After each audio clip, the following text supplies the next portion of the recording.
Welcome to First Draft for the month of June. We are doing something a little different today. Rather than tackling a career or craft topic, we're going to tell you some stories. It's going to be First Draft story time as we talk about our paths to publishing. So we're going to go around really quickly and introduce ourselves, and then we'll jump into kind of how we got books out into the world. So I'm going to start with Alexis Ann. Hi, I'm Alexis Ann. I write contemporary and erotic romance, and tonight I am drinking the Justin Red Blend. I went wine this month. Very nice. Mary Chris, what about you? Hi, I'm Mary Chris Escobar. I write women's fiction, lighthearted women's fiction, or chick lit, and I am drinking the Kung Fu Girl Riesling. I think it's a Riesling. I should have looked. It's been open in my refrigerator for a while. So I went wine tonight as well. It's a good month for it. Very nice. And I am Julia Kelly, and I'm a historical and contemporary author. And I'm drinking water tonight because before going on, I was drinking margaritas with some girlfriends. So water seemed like a very wise decision. So I'm going to go ahead and kick it over to Alexis, and we're going to kind of cycle through and tell you guys our stories. So Alexis, what was your path to publishing? All right, guys, so we're talking about, because each of us have a completely different path to publishing, and every author does, and so we thought it would be interesting to share our paths and introduce another series that we're going to introduce other authors. So my path to publishing is, I think, different from anybody else I know, which I'm sure the two of you are going to say the same thing. I'm an indie author. I've never been traditional. I've never had an agent. And I think when I look back on things, that was just the path that I was destined to have. I come out of an academic background, and to do my master's degree, I had to professionally write, edit, and publish my thesis.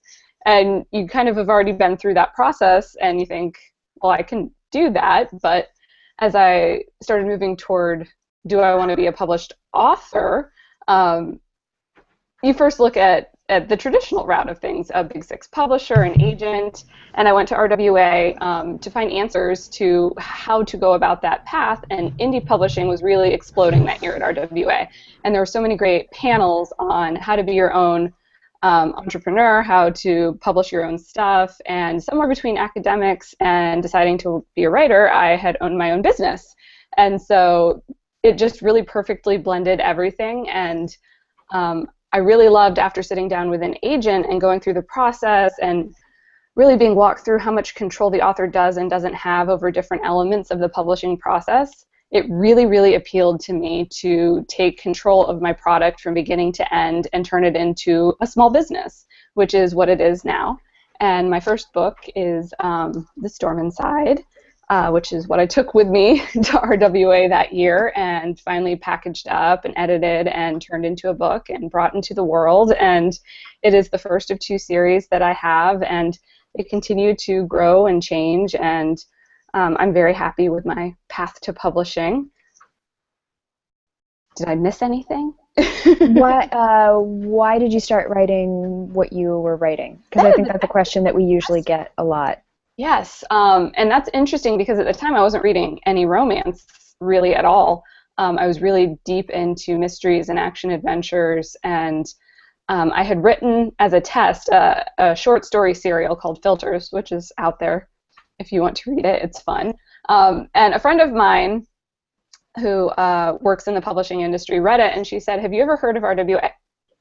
And here's the links. I really think you have the makings of romance if you want to explore the genre of romance, but even better than that, the romance community is such a supportive community for helping people find their way." And so that's when I started picking up romance again for the first time in years and was like, yes, this is what I want to do. And the next thing I knew, I was the words, so many words. And so it really kick-started so many different things for me, because romance is just, it's a lot of fun to write, and I had no idea that was missing from my life.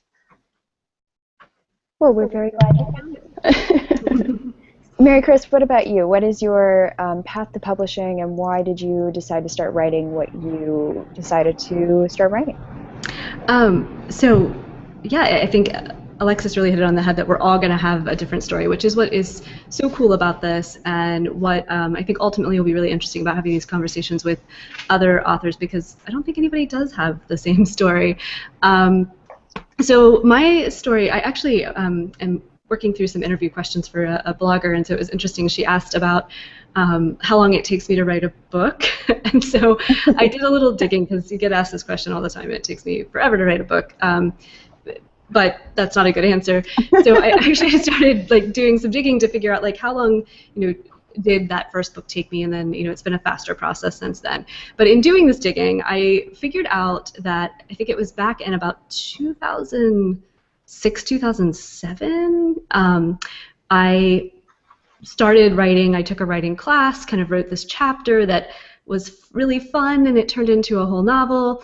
And I was somewhere probably in the writing of that, started attending some events with my local writing group, which is James River Writers, and went to their conference once, I believe, while I was in the process of writing, and they had this thing where you could pitch agents, and I was like, oh, that's really interesting, and don't know a whole lot about that. And so at that conference, there was a lot of talk about pitching agents and that process. And so the next year when I went back, I did have a completed novel, and so just on a whim, I was like, you know what, this is my local conference. I'm going to sign up for an agent pitch session just to sort of see what this is all about.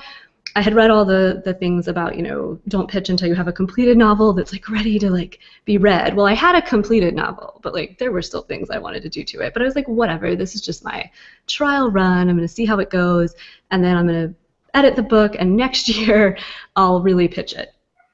Because that's all I knew of publishing. I will put that out there at this point. That's really all I knew was this very traditional process. Because again, we're talking 2007, 2008 probably when this was happening. So I went into that session, and I think I said to the agent, I'm just kind of practicing this year. I have a finished novel, but I'm going to finish editing it. Because I felt like that was better than going in hey, but she said, well, great. Well, tell me about it. And she kind of helped me sort of refine my quick elevator pitch, which was great. But then at the end, she was like, well, that sounds really interesting. Why don't you send me the first 3 chapters? And I was like, oh, okay. And actually, the first 3 chapters were totally fine because they had been workshopped in a writing class, and those were great. So I sent those to her. Didn't hear anything back at all, and so after a certain amount of time, but I was busy editing the book and just moving on.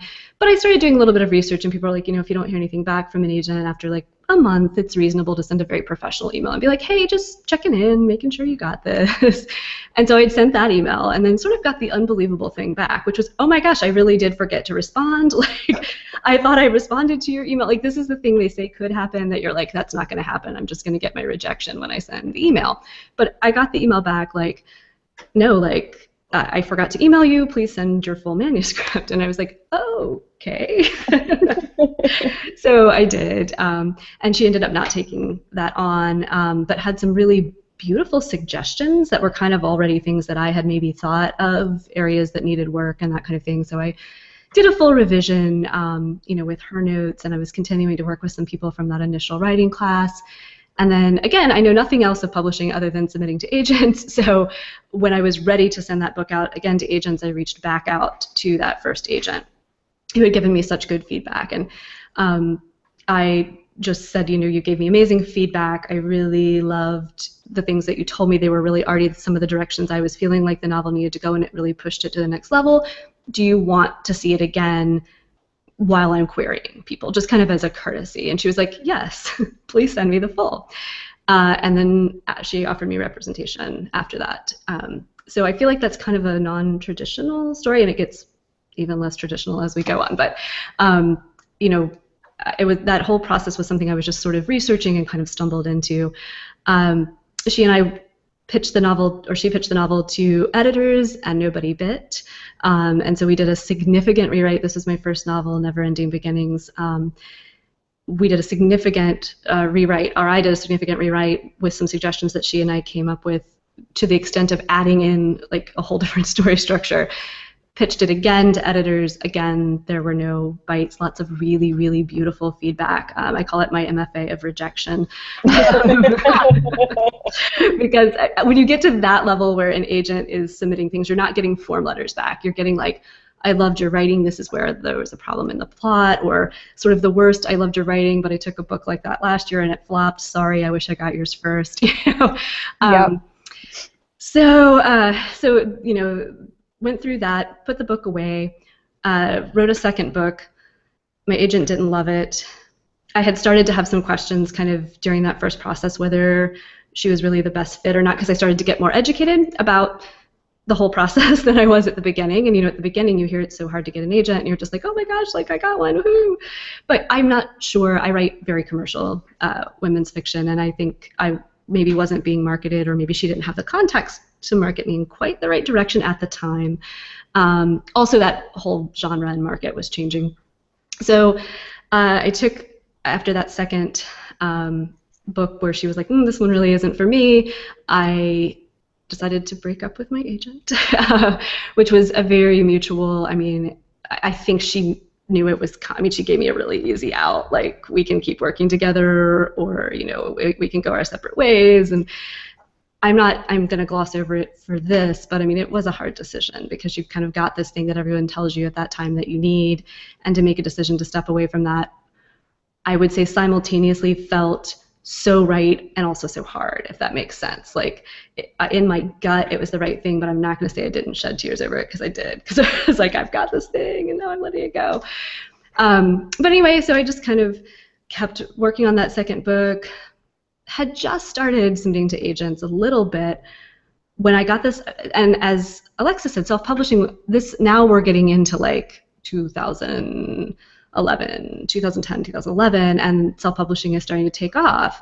And so I've got this really great book just kind of sitting in a drawer. And it's been fairly well edited and vetted by my agent and her assistant. And so I decided to put it out there. Except I did the thing that you're not supposed to do, which I was just like, hey, here's my book. I'm going to put it on Amazon. I didn't really tell anybody, except maybe like a few friends or family, here's my book. It's out there. I did no marketing, none of the business side, which is how I ended up at RWA that same year that we all met. So the same year that Alexis was referencing, where self-publishing was just such a hot topic and being talked about so much as a business. And so it was all kind of right around that time I had started to look into the business side of self-publishing. And so that's when I started actually trying to figure out how to market my book and let people know it was there. And so once I had started to research all that, when I put out my second book, I didn't pitch. I sort of stopped pitching agents and was like, you know what, I'm investing all of this in learning the business side. I might as well give it a go with another book and kind of put these things that I've learned into process. So I decided to stay ND for my second novel, and I've, in the middle of that, written a couple novellas that are sort of linked to that for fun, also as part of kind of the marketing strategy to have some free giveaways and things like that for people to sample my writing. So that's been a lot of fun. And interestingly, moving forward, I'm not sure where I'm going. I have some interest, again, in maybe trying to pursue something a little more traditional with my next book, but that looks really different at this point in my career. That looks like a very short list of agents, short list of publishers, with the huge knowledge that if none of that pans out and I don't kind of get my first choice for who would be a good match, I can completely do this myself and have the knowledge to do that. Do you think that that's because, again, you didn't know a lot going into it, and now you have the wealth of years of information having indie published, that list is a lot shorter and kind of your parameters are different? Definitely. I think indie publishing and getting involved in groups like RWA and approaching this from the business side, I made connections that, as just kind of I took a writing class and I wrote a novel, and I'm gonna, all I know how to do is all I've ever heard is pitching it to agents. I didn't have those professional connections. I wasn't, tapped into sort of, I don't know, following writers and authors and agents on Twitter. I wasn't going to conferences, kind of with the goal in mind to meet people. I was definitely going at that point in my life to conferences for craft, and now sort of the sole purpose of that for me is meeting people and making connections. So yes, I mean 100%.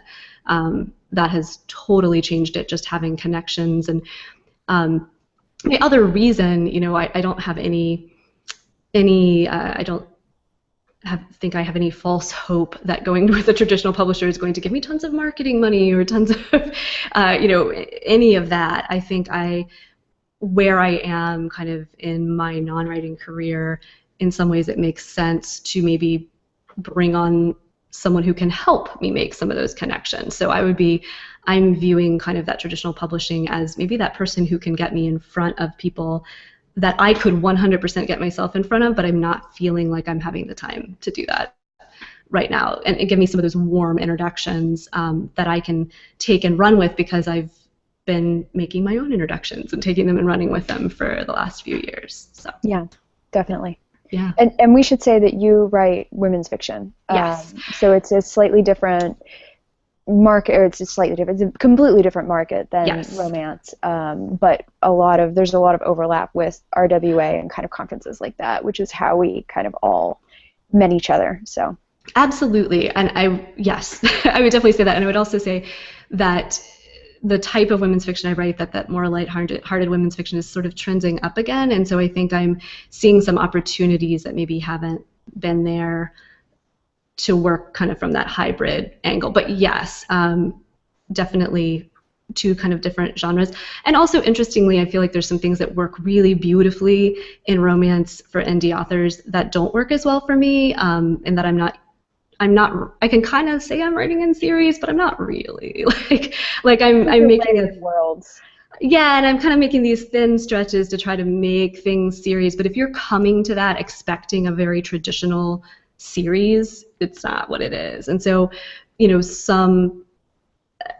it's been an interesting challenge and fun, and something I will totally welcome if I continue to go this route, to try to sort of tweak some of those best practices into my genre. Sure, definitely. So I also have a different path to publishing than anybody else does. Theme of the episode, I guess. I've been a romance reader since I was 11 or 12ish, and have always read it. And when I was in college, I think, it's probably maybe the summer after high school, I started writing a romance that will never see the light of day. And it was just this hot mess of stuff, but it started me writing, and that was really exciting. And at some point, I had gone through, and I wrote probably maybe about 100 pages of it. It was a decent amount, but I got stalled, and I kind of forgot about it, and college took over and all this stuff. And so I went from college to graduate school, and my grad school experience, they compact, for the journalism school at Columbia, they compact your degree into 10 months. So it's super fast, and you're basically working 7 days a week, because if you're not in the classroom, you're out reporting, and it's exhausting, and it's all this stuff, and it was a lot. And so at some point, on top of all this, you're supposed to also do your master's thesis, which is called your master's project.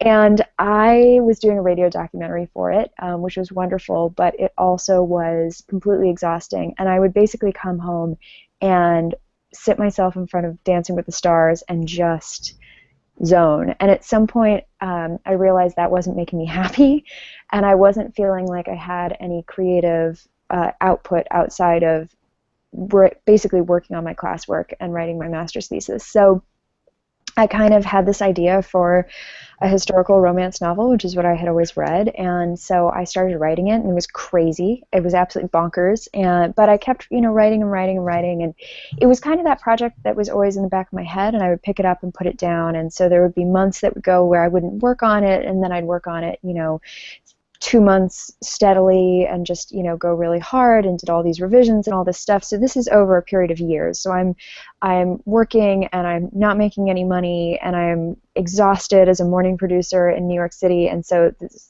all this stuff is going on. But life leveled out a little bit, and I finally decided at some point, if I was going to do this thing that I always want to do, I always knew that I wanted to write, and when I would make those bucket lists, I always said that I wanted to write a book, and I wanted to try to get a book published. And so at some point, I kind of was sitting at my kitchen table, and I just said, you know what, it's time to get serious.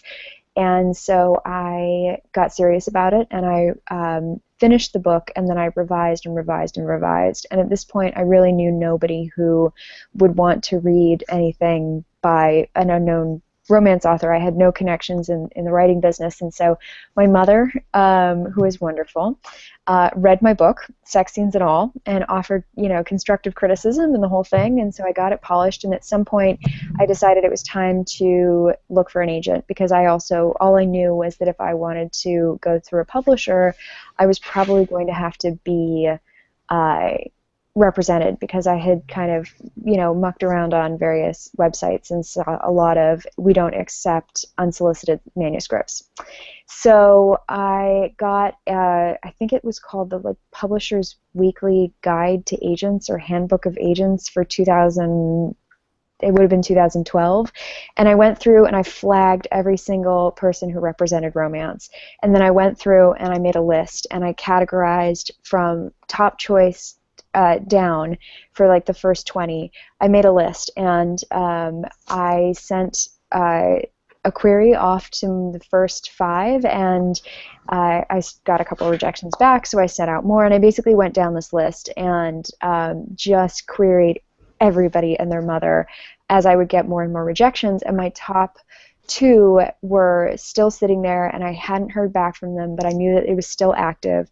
And so I was waiting, and then I came back from vacation one day, and I had 2 requests, and the requests were from my top 2 agents. And so I sent in full manuscripts, and one of them came back quickly with I really want to represent you. And so I got on the phone, and it is my current agent, Emily Sylvan Kim at Prospect Agency. And one of the things I really liked about her was she said, I really loved the book you wrote, and I really loved your writing. Let's talk about your career in the long term.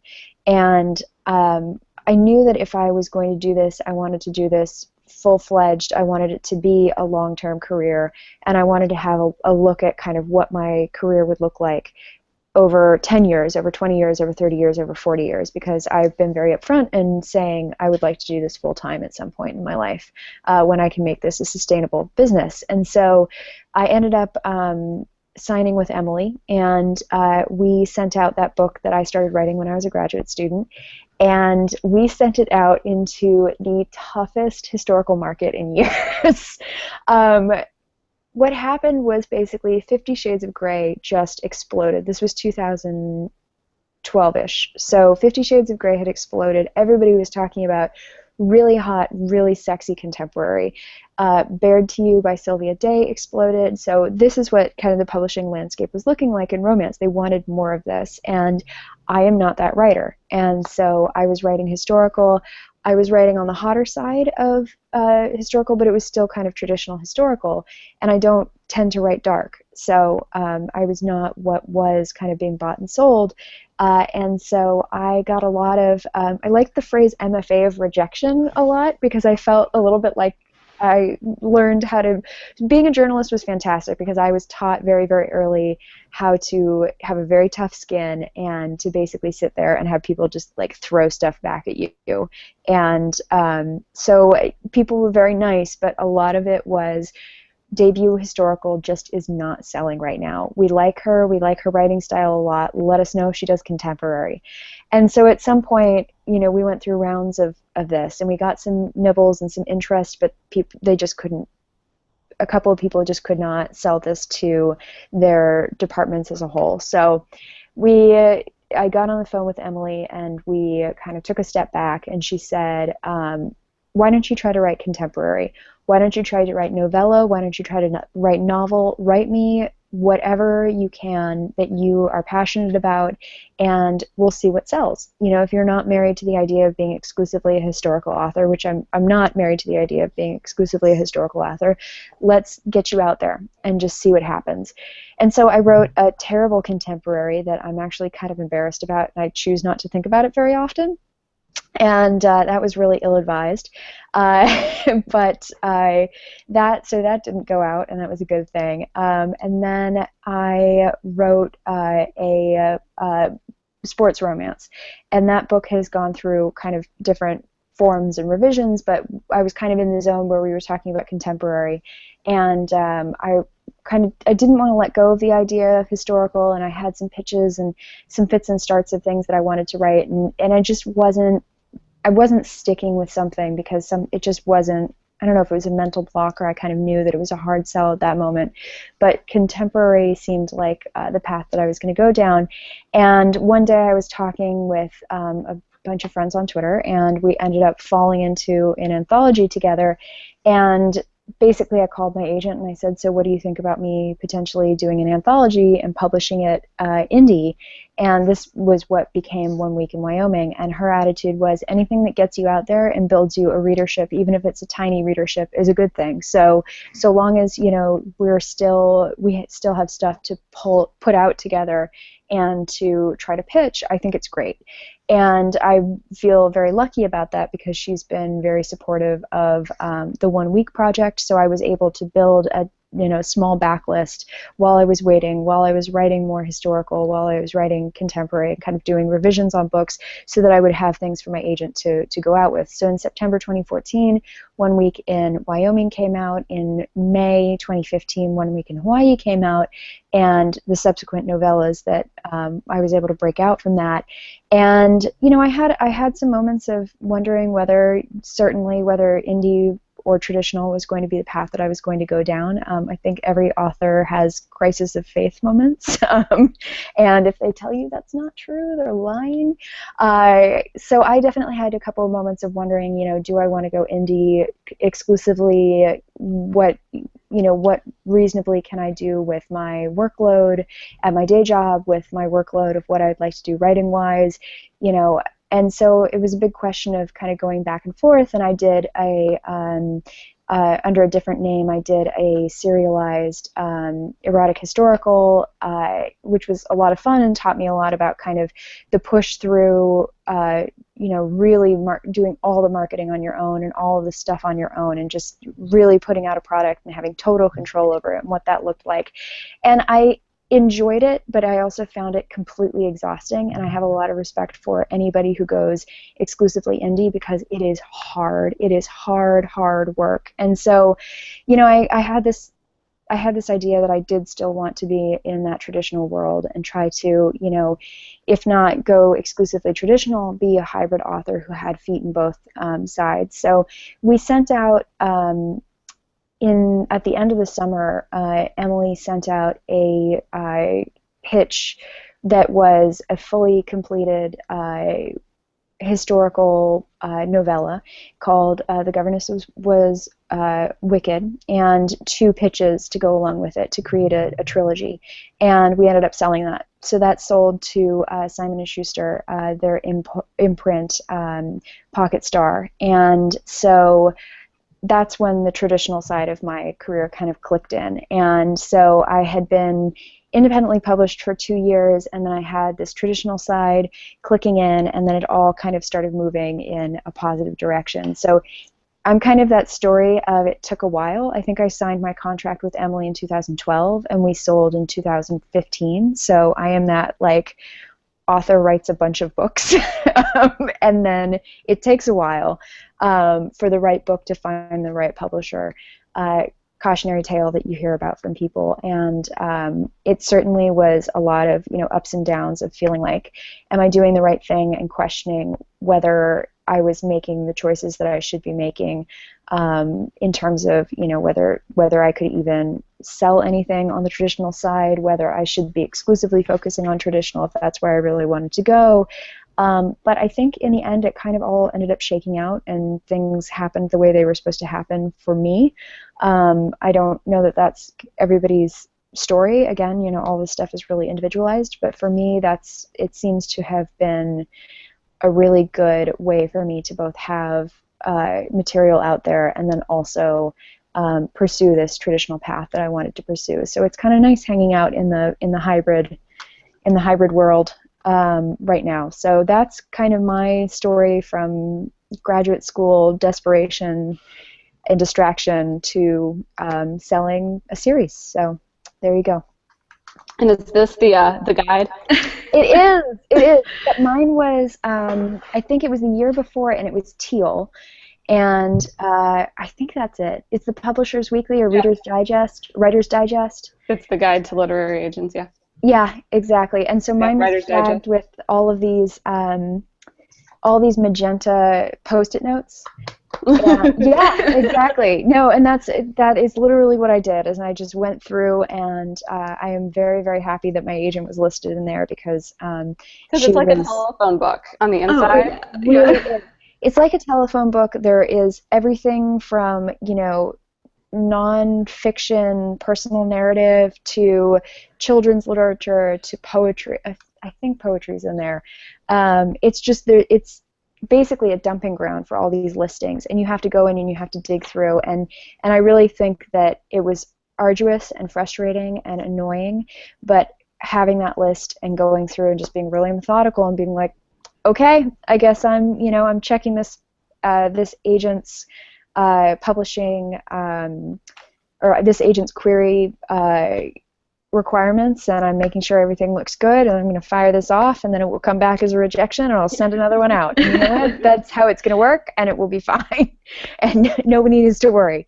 But yeah, it was definitely kind of, I feel like publishing is sometimes one of those tests of who wants it, because it really makes it just getting a book out there, even with, when you're doing it independently. And the other day I was trying to, for the last month I've been trying to get the cover approved on this one paperback, and it just keeps coming back rejected. And at some point I was just like, do I care enough? I feel like this is a metaphor for my whole writing career. Do I care enough to get this stupid thing onto Amazon's listing, because I just keeps coming back rejected? And so I do think a lot of it had to do with just sticking with it and surrounding myself with a good network of people who were supportive and who were able to sit there and be like, no, you do want this thing, so stop being a crazy person and threatening to quit and threatening to never write again, and buck up and figure it out.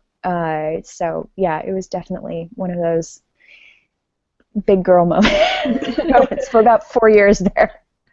But I think you make such a good point, and I was just talking with some folks about this recently, that sometimes it really is just that tenacity, and whether that's tenacity in continuing down a traditional path, or that tenacity in self-publishing with, I'm going to keep doing this until I get this right, and I'm going to keep trying like thing after thing after thing until something works. I was talking to a couple of other authors about formatting the inside of a book, and they were expressing shock that I did that myself and that I didn't, send it out, which if I do continue down an indie path, I'm probably going to send it out because I now know I can do it, and it takes me forever because I don't write a lot of books, and so I don't practice with it a lot. But anyway, I was like, yeah, early on in my career, it didn't make sense. I knew I was capable of it, and it didn't make sense to spend the money to have someone else format something that I knew I could do, but I always say you either pay with money or time when you're starting with something new. So that first book that I formatted, I'm super happy with it, but it took a long time. It took a long time for ebook. It took a long time for print book.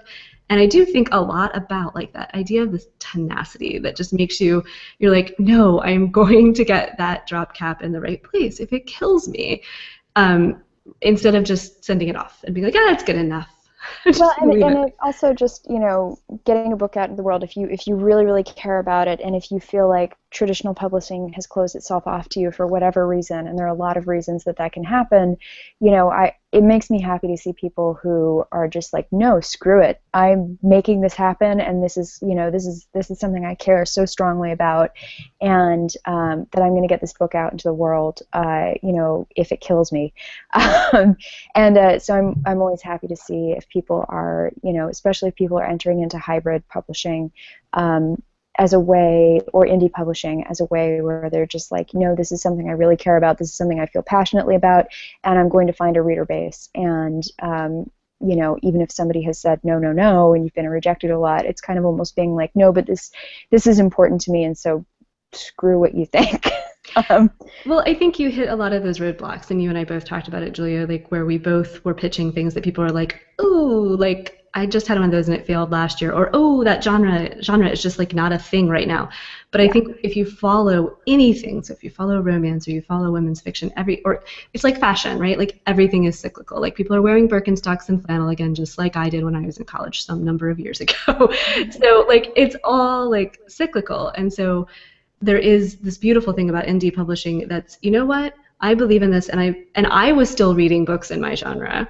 So I'm like, obviously someone else is also still reading these books. And so there's these roadblocks that get kind of thrown up by the market or the industry that I think if you feel passionate about the genre you're writing in, you're like, you know what, no, like there is an audience for that and I have to find it and someone will read it.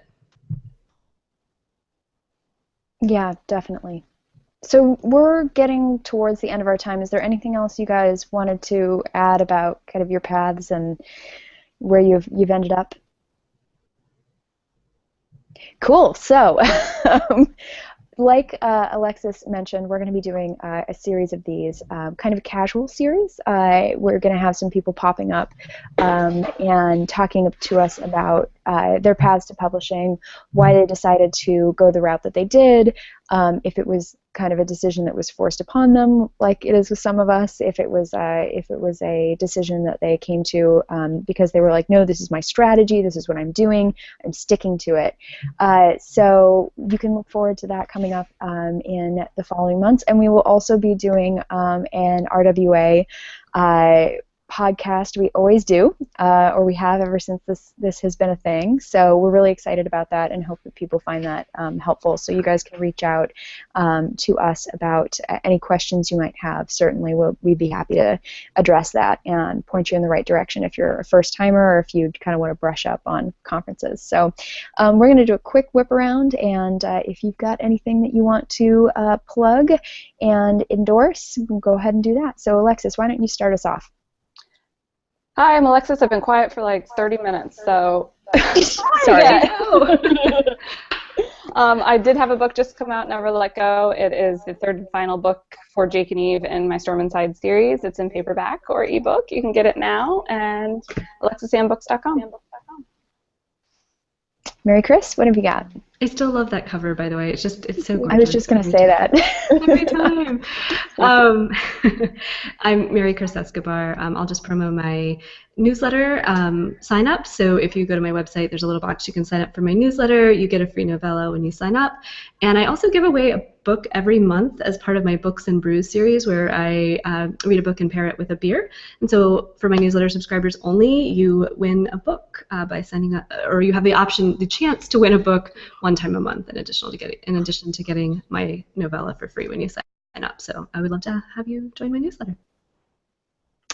And I'm Julia Kelly, and I have a book re-releasing on Tuesday. So it's called The Wedding Week. It's this guy right here. And it is a re-release of 1 Week in Hawaii, my novella in that. Also, super secret book, the Lady Taken, which I've talked about on here, is now out in paperback also. Lovely paperbacks. And I don't have it with me right now, but Seduction in the Snow, which is the release novella of my 1 Week in Wyoming book, is also out in paperback, or should be as soon as Amazon decides that its magic elves have allowed it to appear on my Amazon page and listing. So that's all very exciting, and I know we're prepping for RWA stuff, and we're prepping for more shows. So stick with us, and we will have a lot more coming up in the next few months. Until then, thank you so much for joining us, and enjoy reading.